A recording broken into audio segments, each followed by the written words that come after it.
Guys and dolls, Freedom Dad here, and as you know from the other videos, I'm at Bath Veterans Camp. It's a camp for veterans, not just veterans with PTSD, but just veterans that need a break. And I'm here with Steve. And Steve, so what, you were in the Navy? Yeah, in the Royal Marines. Yeah. Royal Marines. Part So of the Navy.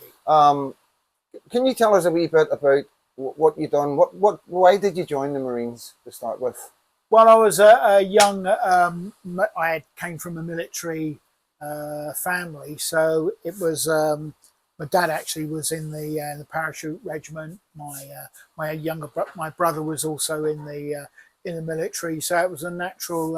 And I was also good at sport. I'm not saying I wasn't too good at anything else, but I had a natural attraction to physical and I had a great time in the Marines. I mean, if someone asked me, what did you learn in the Marines? It's probably how to have a good time. We know that with not just the Marines, but also the Army as well.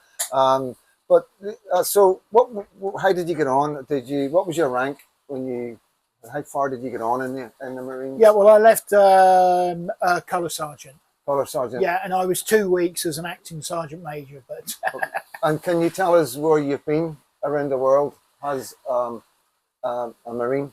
Yeah, well, I was very lucky. I specialised. I went to one of the units I went to was 4-5 Commando, which specialised in Arctic warfare. So I spent a lot of my time in Norway, had a great time.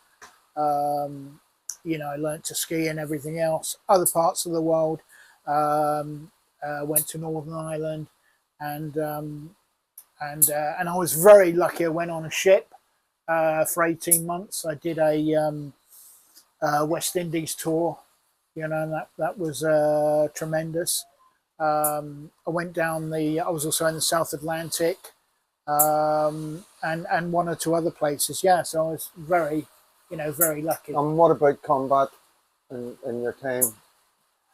Yeah, I did. I don't really want to speak about my combat. No, it's no problem. But you would have been involved in conflicts around the world as a Marine. Yeah, that's true. And seen a lot, and because we have to talk about the stuff that men deal with, whether Army, Navy. I know it's difficult for yourself to talk about. I can talk a wee bit about it, but combat is a big deal, and serving in the Army and the Marines and having that comradeship with your fellow men, and obviously you trust the man beside you with your life. That's the way the Marines and commandos are. Yeah, that's exactly. I mean, you trust your you trust your oppo, and that's great. But because when you're in combat and everyone's got a green beret, so they've all done the same sort of training. Yeah. And then the Royal Marines, if you deploy somewhere,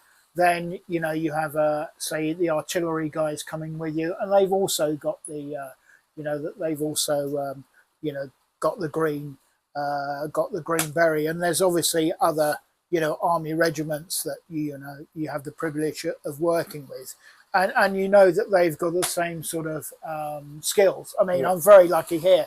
I mean, I very much enjoy my time at the camp here because I know you plan to meet him next week. Dion, whose husband and wife run the camp. He's an ex-para, and of course we get on great with the with the paras. It's a bit of sort of banter, but we get on extremely well. And with the Gurkhas as well. The guys that are one up from dare I say, the normal sort of infantry. Infantryman. But what I'm trying to get at as well is the friendships and the relationships that are built, and what it feels like to be in the Army and the Marines, compared to when you've got to leave and go into Civvy Street. This is like what the camp's about. This is where a lot of men struggle in life. I've got experience with my foster dad. He was in UDR, and I've got first-hand experience of seeing a man struggle going from the Army into Civvy Street, and this is what the camp's about as well. And so what was it like for you? I know your experience, which I don't know anything about. There's no we haven't spoke about this interview. We're just going straight in with it. But what was it like for you? And I know you're not speaking for everybody. And then you can tell me what your experience of the men that you've met and how difficult it has been for some men, and what kind of things that people wouldn't understand on the street who don't know anything about the Army or the Navy, Marines or fires or anything like that. What is the problem of the transition from being in a military service going into civilian life? Okay, well, for me, one of the I guess I think it's a little bit more easier now, but a lot of things, skills and that you learn in the Marines don't necessarily get carried over to into civilian life. I mean, nobody wants a trained sniper. Nobody wants but you can of course go into there are. What I didn't want to do is when I left the Marines was just going into the police or go into prison service. A lot of men go yeah, into prison yeah, service, and then try and do something something different. But it is even the simplest thing. I mean, your first for example, dental bill, when you leave the services, yeah. because everything is done, when you're in the forces, everything is done for you. Yeah. But it's a little bit frustrating because you can't get, even the simplest job you can't get. Yeah. I mean, so the big problem is employment, and that, yeah. So that leads to idle hands, Yeah. basically, and that can lead on to men maybe going on to drink and stuff like that. Do you find there's a problem with alcoholism amongst ex-soldiers and stuff like that, and which leads to mental health problems? Yeah, I think there is, and I think it's a rejection. I mean, I went to the, I did apply for a post office, and it was only a job. Stop. Can you make me laugh? Because I can fix you what you're doing in the background. I'm sorry. No, sorry. Sorry. Right, do you know where you were there? Yeah. Just carry on and we'll put it together. And I went for, I remember, I think it was over the Christmas time, and they just wanted, it was a post office, and the guy said, "What can you offer me?" And I said, "Well, clean shoes." And I said that as a bit of a joke, but I actually didn't get that, because I don't think he understood the sort of humour. Yeah. But I didn't even get a job. I couldn't even take a group of school kids, across Dartmoor, and I'd led, patrols across Norway. Yeah. I parachuted in when I was in the Marines, the 50th anniversary of the Heroes of Telemark. Right. And so it was a sort of come down, and I guess also respect that, when veterans come and they're I'm not saying they're nobody when they leave, but they're if you're in the services, and someone says, if I tell someone to jump, I expect them to say, "How high, Sergeant Major?" That type of thing. But of course, when you go into civilian life, you're just a your name, rank, and number doesn't mean anything. Yeah, of course. So it's like the camp. This camp has been set up, like you say, a couple of amazing people. Hopefully, I'm going to meet very soon. Hopefully get an interview, and we're going to set up there's a GoFundMe set up, and we're going to put that out along with this video. When this video is going to get released tomorrow. So how important is this camp to you and the men that you've seen come through this camp? Well, I think it's marvelous, and it's great. I mean, there are lots of charities and a lot of other organisations, but they only help people, say, weekend. I mean, there's one veterans charity, and it's only open, it's only open weekdays. Well, what about weekends? And that's the same. All these homeless, a lot of the homeless organisations, they don't help you every single day. And I think the great thing about this place is that you're not judged. You can have any sort of background, and you kind of leave it behind when you come here, and just and then we have normally people come here, we give them an initiation period to because we obviously can't take everyone, but we give them a short you know, in tray of staying here. And the good thing about this camp is it's I mean, we specialize in PTSD, Mm-hmm. but we don't have anyone PTSD camp here, and we do courses for Mm-hmm. that.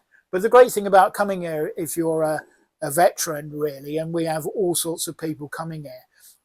You know, we had recently, someone lost their passport and they couldn't go abroad, so they came here.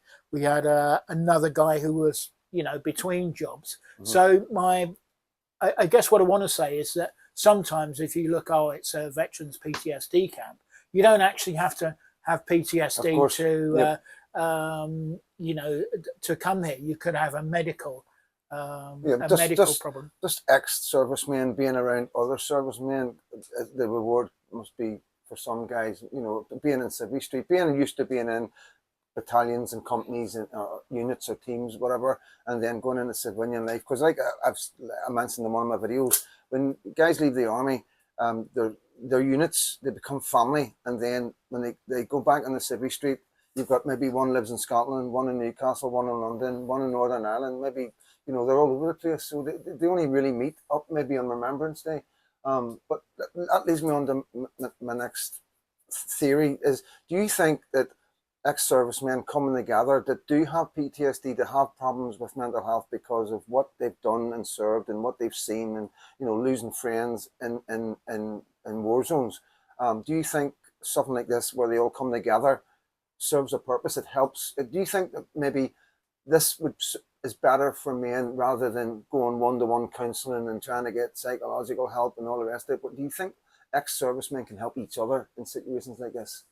Yeah, I think it does, and I think you can relate better to someone who's been there and sort of done it.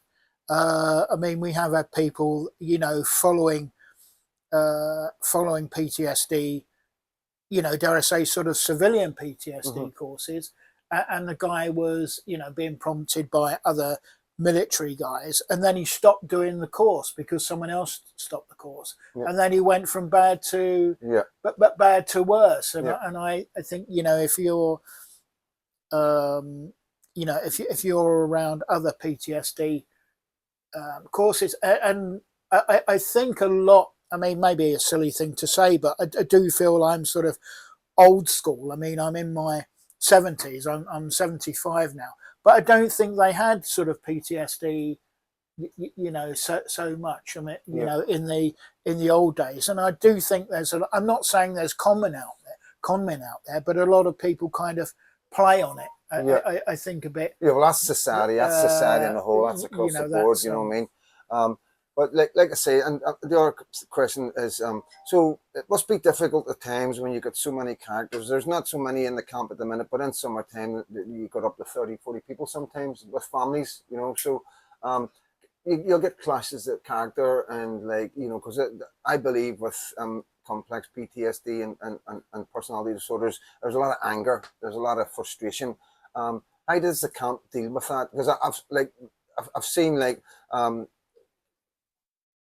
over there, your friend, you have had your wee clashes, but you deal with it really well, and it's just part of life, and it's good for me to see that, you know, and it's over dishes and silly wee things. But I can imagine with a camp full of 30 men, it could get quite heated. And how do you cope? How does that work out? How does everything get kept level and there's no trouble and stuff like that?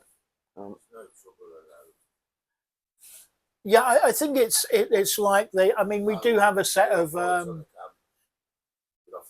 right. So if anybody lifts their hands or fights, you're off the camp. That's what's. Won't have a fight. Yeah. Go in the next field. Right. Right. Okay. They don't mind that. Going out on camp because they've got the guests. But with how you were saying it, there's enough people here normally, especially with the family, where if someone does get rowdy, they'll just like be told once, and then they're literally told to go to bed by Joe. Joe tells you to go to bed when you're being legless or drunk or an absolute idiot or Dion. Yeah. So that's because that's what I'm trying to get at, because there will be situations with everybody dealing with so much mental health. just so we're getting this out there, so anybody that wants to come, so they know it's a safe environment. That's what I'm trying to get across. Yeah, What I mean? that's the thing. And I think in the back of your mind, if if you've been in the army or been in the navy or whatever, that in the back of your mind, you do kind of have the chain of command always, Yeah. Always six. So I'm sort of the coordinator here, and then above me is Joe and Dion, and then you just kind of and I think the respect that everybody has for Joe and Dion, the fact that they've created this, Yeah. I think once they speak, people will listen. Yeah. Just out of respect for what they've done. It is totally amazing. And it's not luxury, but it is absolutely amazing. It's warm. There's a variety of things. There's animals here. You've got the valley's quite close, and I can imagine, like, in the summertime where the fire's going and a bit of singing and stuff, it would be a really relaxing place. How have you felt yourself coming here, and what's it meant to you? Well, I think it's. I'm here. My family won't mind me saying I'm actually here for a medical reason, and but for me, it's a safe. It's a safe environment. I mean, I do suffer from epilepsy here, and before I came here, when I came back, I was working abroad, so I came back here for some treatment. And then I had an epileptic fit in the cost where I was staying in the sort of hostel, and the manager called the ambulance, so I was put in an ambulance, and then I was taken to this was actually in Bristol, and then I was taken to the hospital in Bristol, and then I sort of come round, and they said, "Oh, you've had a fit, just have a tablets or whatever." And then they said, "Oh, you can go now." And I was just wearing my pajamas, and they said, sort of, if that was in the military, they'd say, on your bike, Royal. Yeah. And then I came out of the hospital, and it was really cold, and then I had to walk, all the way back to the hostel. Yeah. I mean, I know here, if I had an epileptic fit here, they would just put me in the semi-prone position and give me a bacon sandwich when I came round. And that's the, and that's the difference, because it was always in the back of your mind. Oh God, what happens if I'm ill, or or if if I fall over, and so that's a big weight off my mind, and also my family, so actually being in a safe environment, and as well, if you stay in a hostel, especially these days, when you go and have a shower, I was taking you take your wallet to the shower with you, and you've got to go like this every 10 minutes, wallet. And I do that now. I said, "Oh, where's my computer?" "Oh, I've left it down the bunkhouse," and it doesn't matter. Yeah. I left me wallet out, and you've seen guys here, especially phones here. Veterans who come here, if I had £1 for every phone that I came in, and it was on the mantelpiece. And if someone loses everything, someone will say to me, "I've lost my phone, Stephen," and I'll say, "Well, where did you leave it?" "Oh, I left it in the." "Well, go and have a look," and it'll be still there. So that's a great having a safe. Having a safe environment, I think, help. It's invaluable. Yeah. Yeah, helps in your 100%, and it's made your life, the value of your life a lot better. So, what's your job here? What do you actually do? Well, I'm actually, for want of a better word, I like coordinating coordinating and arranging sort of food. I mean, my main job is to make sure there's plenty of bacon and plenty of milk, for when the guys come. But a new thing now that you'll probably see and have a look tomorrow, but the camp is getting really really upmarket now. We've spent a lot of time, we put a new sink in and getting it ship shape, so we can have sort of, if you like, veterans breakfast maybe, or a great thing we always have here. We have the parachute regiment come here and have their you know, and have a barbecue here. Yeah, I've So seen that. I've seen the yeah, hog roast out there. That's, yeah, that's yeah, amazing. yeah, Like that's I've not. amazing. Yeah, That's actually so the first one I've ever seen. yeah, Where it's no, actually you can put a whole pig on yeah, on. It's like and it just turns and it's like it is like a closed. It spins itself. It spins itself. Very technical in a way. So yeah. So the powers come. Well, not. Well, I don't want to give too much information out because we have to be careful of security as well, especially with the current climate with Soldier F and everything and going on and what's been happening. So yeah, it's sad that we're still like that today. But you know, we'll always keep our security foremost. And but what else? Is there anything else that you do?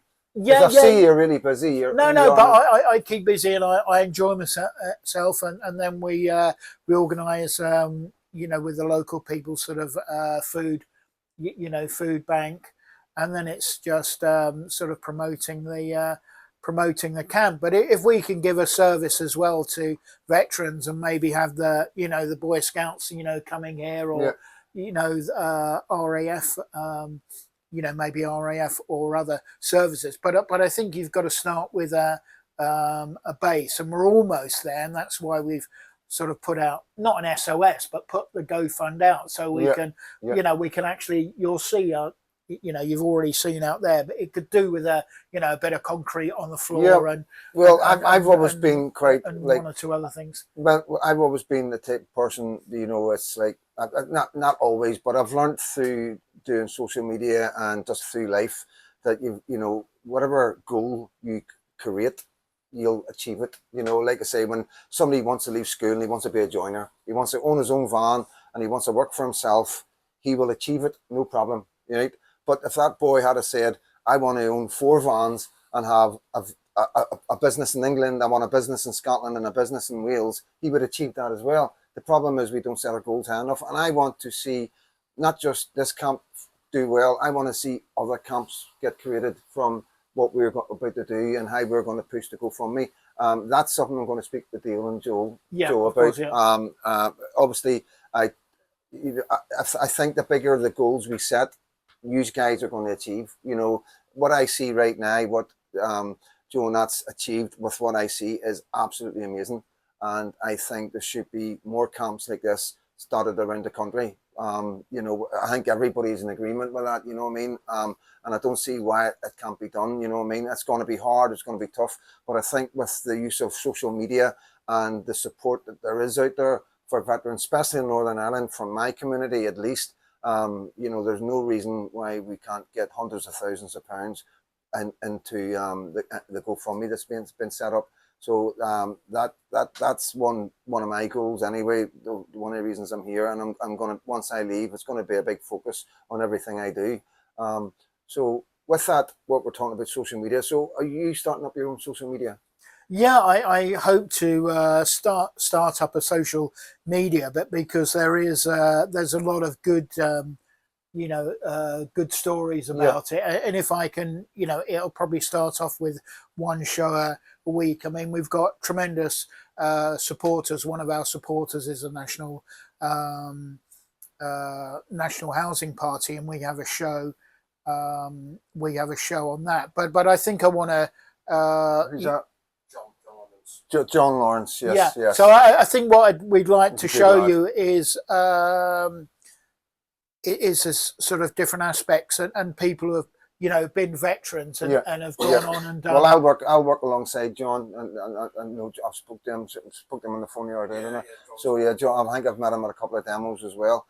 So I'll definitely work with, I think with anybody getting involved with this camp, will be working in unison and working together. But your social media, I'm looking forward to you going, and I think you know, I know you don't like talking about some things, but I think it is good to talk about your experience in your own time, in your own way, not today, here and now, but when you're ready, you know, it's to let people know of the experience of the history of the Marines. And, you know, like you say, you're in your 70s, your mid-70s, and you've been around a long time and you've seen an awful lot. And I think that should be shared to the world, because not enough people are talking about what's went on in the conflict zones around the world and what the British Army have been involved in to protect this country, you know. And I think it's important that more people talk about it, you know. And I know it's a difficult, you've got to find a fine line, but if you're talking about yourself, you can go as far as you want. You know what I mean?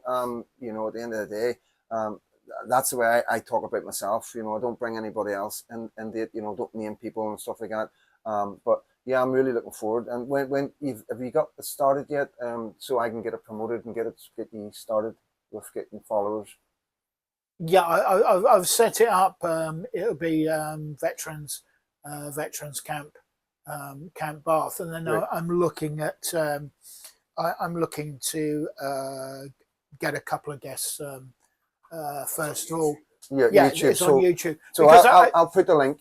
When I put this video out, I'll put the link. The link will be in the description, guys. The link to the Buy Me a Coffee, to the GoFundMe will also be in the description, and hopefully there'll be a QR code popping up every now and again, so you can just get your phone on your tally and take a screenshot, even a $5, you know, whatever you can afford, and you know, everything will be appreciated. But I will put the link in. And are you looking forward to doing the YouTube yourself? Are you looking forward to? yeah, but yeah, because I mean, there's lots of topics and that people don't that people don't really think about, and I know there's you know, we're saying, you know, a lot of people I know, but because for like a lot of people, I would say that God is alive and well in the services. For example, the Navy have something like 84 Padres, and the Army has over a couple of hundred. Yeah. And they always get blessed before they go into you know, but before they go into battle. So I think I've got a clip. I'm sure we've got a clip, have we not, of something that yeah, we have a clip. So I'm gonna play this clip now. You could bow your heads for the 4-5 Commando blessing. And the blessing of God Almighty, the Father, the Son, and the Holy Spirit be upon you, 4-5 Commando, and all your loved ones, this day and forevermore. Amen.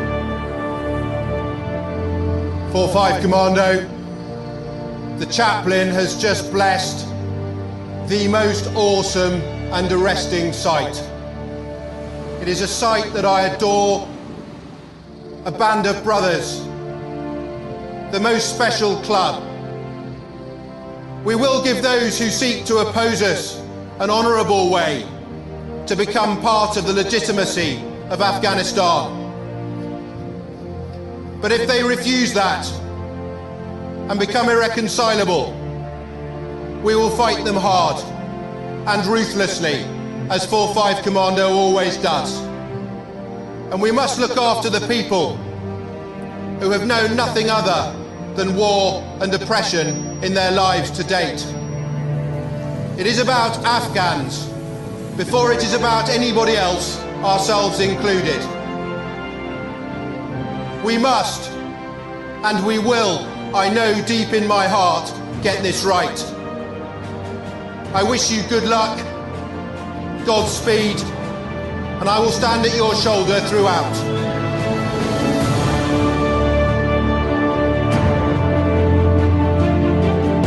Yeah, they've just seen that clip, so they have Steve-O, and so do you want to talk a wee bit about it?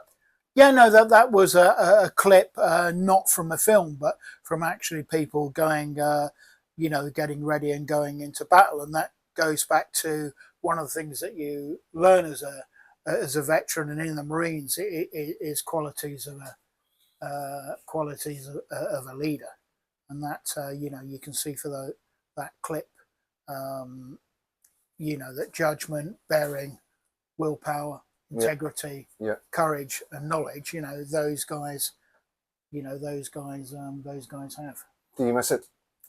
Yeah, I do miss it, but I almost kind of still in my mind, you know, run the, you know, run my life with those sort of qualities, really, or you try to. You know, and always make up, you know, if I'm going to do something, you know, almost make up a training program, you know, if we're going to do. Do you think a lot of guys are like that? They hold things to that what they've learned in the army, they put into, they carry on in life and civilian life. And do you think it could cause problems for them because they're not detaching themselves completely? Because sometimes the army life or the Navy life and all that is for that specific reason. It's for being in combat and going to war and being prepared and ready for war.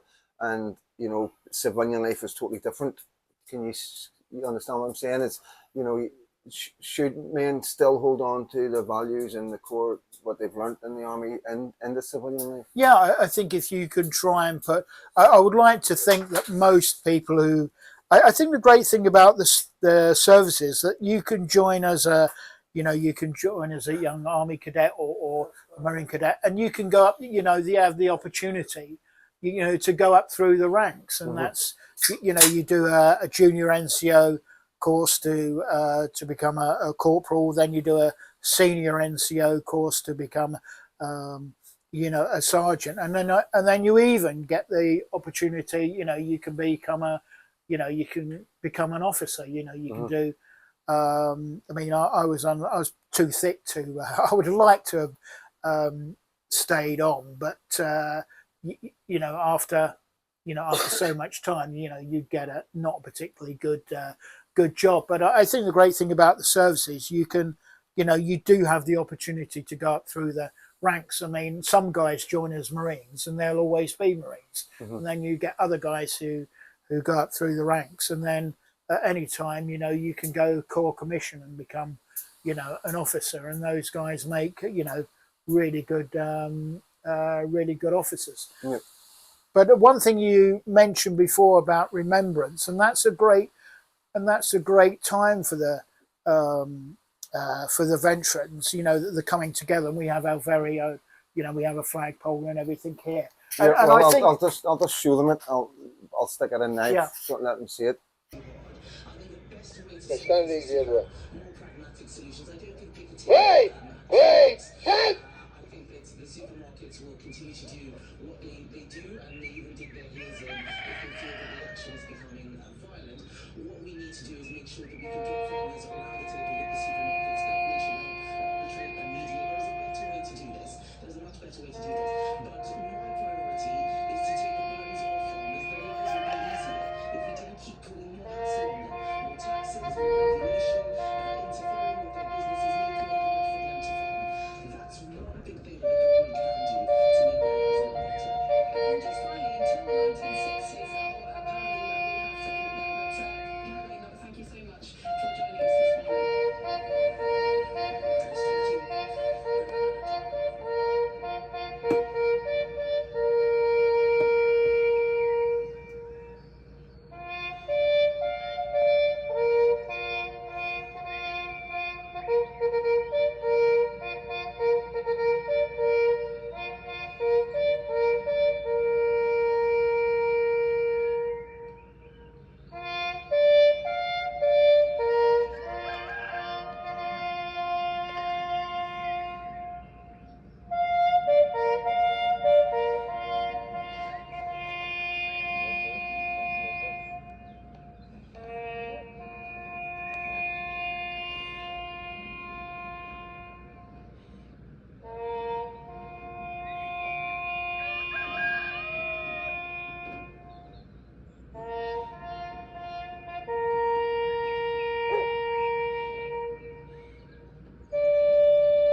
Right! Stand back! Ease! And relax, everyone.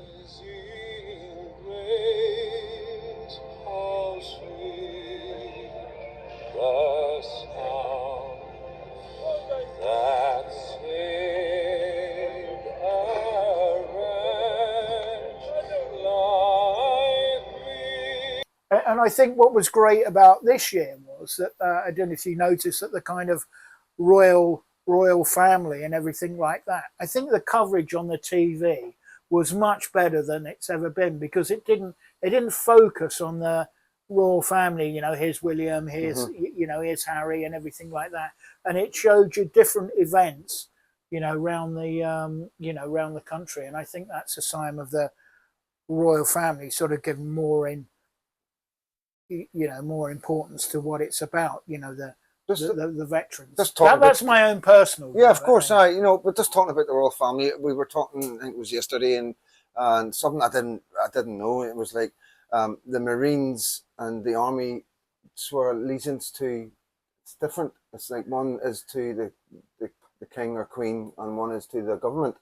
Yeah, the Army is to the government. Yeah. Yeah, and the Marines and the Navy is to the Crown. Yeah, basically. That's correct. Yeah. And you had a story you were talking about back when the bins weren't getting emptied or something happened. Oh yeah. I mean, we were. I mean, we do have all sorts of jobs in the Marines, and we previously done a great, during the fireman strike. Right.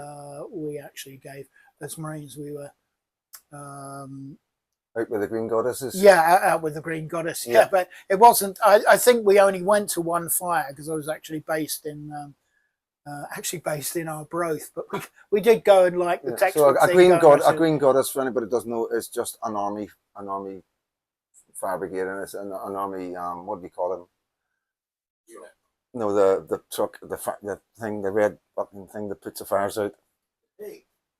Huh? Fire ranger. Fire ranger. What do we like? Yeah, a Green Goddess. A Green Goddess is a fire engine. Yeah, but it's green and it's basically army, And then it was a bin. They wanted to. Yeah, I think they wanted to use the Marines to empty the dustbins, but luckily that went to someone else. I think like the Pioneer Corps. But right. Okay. Well, so the camp. We were talking about the camp and what it does for veterans and that. So there's other organisations and there's other charities. So what's your thoughts on what the government and the communities offer veterans? Not leaving the camp out right now, because we know what the camp, how good this camp is and what it means. But what else is there out there? What else is going on in Britain right now for veterans? Well, I think not a lot, and I think what I like about this camp is that someone can come here, and it's really a sort of stepping stone. Somebody's been to the camp. And Joe and I'm sure Joe and Dion will tell you that themselves that it is a temporary base, and what the pleasure I get out of it is seeing a veteran who comes here, and we can help him. I mean, there was a guy who was here 3 months, and we got him a job, and he worked every day for 3 months, and even his mother said to us, I've never seen him, being sober. And then other guys who come here. So it's almost like a stepping stone, really. I mean, what's the comparison to what else is out there? What else is out there for veterans? Well, I think there's lots of organisations out there, like SSAFA and one of those two others, but it doesn't allow you to come here and, if you like, get instant if you like service. I mean, a lot of the charities, there's no long-term help like there is here. That's like this, I hear that they give you a couple of pair of socks and a couple of nights of hotel in some cases, and then that's it. And it's like putting a band-aid. That's correct. Or and because veterans don't like asking for help, a lot of them, it's quite hard for veterans, saying to me, someone who's say in their 70s, okay, I can give you X amount of money, but can you give me your 6 months bank statement? And then you get a caseworker, whereas here you're not judged. But what I will say is the people who come here, actually sort of that they do fit in, and you have to be able to help yourself, and you have to want to help yourself. I think that's the, I think that's the biggest thing. I mean, if someone's gonna, yourself, it's a lovely camp. If you want to stay in bed all day, that's fine, but you've got to do some effort. Yeah. I mean, in the summer it's great. We have people painting. We have people who cut wood. So you've got to be able to to help yourself. What would your advice? Because what you're saying is quite important. That a lot of veterans don't ask for help. So what would your advice be? Because there would be guys sitting with all sorts of mental health right now watching this that are veterans. They will watch this. They probably won't even leave the house because they just can't handle civil life. What's your advice to them guys right now about getting help? Well, I mean, give the camp a ring, and we'll try and perhaps help you. But do come along. I mean, I think you have to see the camp to to believe it. But when you're saying about them not asking for help, have you any advice to them guys that are in that situation where they feel that whatever reason, I can't put myself in their heads because I'm not a veteran, but what's your advice to them? Not talking about coming to the camp, just to get any help at all. Well, I think the first thing is don't struggle on your own. Reach out. I mean, there's social media is one is one avenue, and try and look for say social media that's perhaps with another veteran, because talking to another veteran, you can instantly just put in the search bar veterans and that's a start. And there's an organization called PTSD Ups. PTSD Up, is it? Ups. Up PTSD Up Courage. So I'm going to stick up the phone number or the link or the email, whatever I can find on now. So anybody is watching this that is struggling, call that number as well. So there's going to be a link to this camp here, and then there's I'll maybe put other links in the description. Anything I can find that can help you guys out, or women that are struggling right now, ex-veterans. But we'll leave it at that, because I don't want you, obviously you've got a lot to say, and you want to keep it for your own YouTube channel. I know you've got some remarkable stories that you're not going to share with us in this video, which is fair enough. But I do hope you do share them on your own channel. My community is going to promote your channel and get you out there and get you the following that you deserve. And hopefully you'll be like Paz49 or British Lauder, who are amazing ex-veterans who have got amazing channels going right now. And we've also got Paul Morris, who's not long started his channel and is doing quite well, got over 1,000 followers. So like I always say, there's plenty for everybody out there. I just want to say that thank you enormously for taking time out, and it's only through contacts really. And as I say, the donations, the donations that come in, go to the camp, and they go to 100%. Dion. Yes, and I take pride in that, because it doesn't go to administration and everything like that. Every penny gets spent. And also, I think the good thing about it's a veterans, as you know, it's Veteranscampbath, but it's also for friends and family. Yeah. So if you come here once and you think, well, you know what, I'd like to have my son's 21st birthday here or something like that. Yeah. So we're because what we do have, if you like, kind of regular people who come here, and it's always nice to be surrounded by by family. But I do think the camp does a good job, and we're also well linked to the Department of Work and Pensions, where they've actually recommended and they've actually sent people to our camp.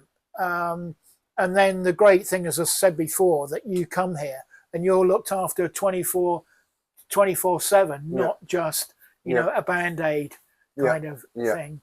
And the camp is what you make it. I mean, we would love to, if you're a veteran or friends and family, if you're an ex-chef, you'll be very welcome. Yeah. We've had your colleague Will, who's been staying with us. Yeah, He's done a marvellous job, yes. and I've learnt a couple of things. He's an amazing cook. And I have to will say go on thank you. Steve-O's, I have to make this point as well. I need to say thank you for Will, for he helped me financially to get here. Like I say, none of my channels or platforms are monetized. I don't receive any money from the government, and I rely on my community. But with that, this is very important, guys.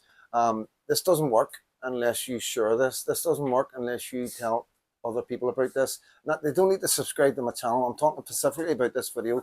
If you know somebody who's a veteran, if you have any family members or friends, or anybody in the pub, you'd be surprised how many veterans are around you. And it's down to you to get this out. It's okay, me and Steve-O here sitting talking in front of an amazing fire with great guys around us, but you've got to do a wee bit as well. You know what I mean? This is the easy bit. The hard bit is getting it out there, guys. So it's really important that you share the video, talk about the video, tell people the video's there, share the link on the WhatsApp. You know, you just go on to share, hit the wee share button, it'll say copy link, and then just send the link to other WhatsApp groups or any other veterans that you know on your WhatsApp groups, and word of mouth. And yeah, that will help them, that'll help the camp. And it's because you use my community is what makes this channel. It's not about me. I've got the easy job. You've got the job of promoting it and pushing it out there. And once again, Steve, I want to say thank you so much. You've been an no pleasure. Yeah, interviewee. And this is a man who knows how to wash up, so he's going to go places. I've done my bit. So, guys, that's it. Freedom Dad from PTS camp in Bath, and as always, God bless.